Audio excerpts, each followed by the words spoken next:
పాట వినకపోతే నిద్ర పట్టదు. మీరు పాట వినాలంటే నేను పాడినా ఏంటి? ఏమిటి, నువ్వు పాటలు పాడతావా? ఏంటండి మరీ అంత తేలిక తీసేశారు? మా ఆశ్రమంలో ఫంక్షన్లు జరుగుతున్నప్పుడు పెద్ద పెద్ద వాళ్ళు వచ్చినప్పుడు నా చేతే పాటలు పాడించేవారు.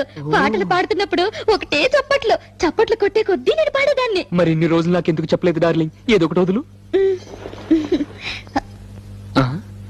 తలుపులు ముయ్యండి. ఏ ఎవరిని వింటారనా? కాదండి, నా పాట మీరు తప్ప మీరు ఎవ్వరూ వినకూడదు. నా పాట మీకే అంకితం. ఓ ఏం కొట్టేవి నచ్చలక. వస్తానుండు, నీ పాట నాకే నాకే అంకితం. ఓకే, ఏది పాడు.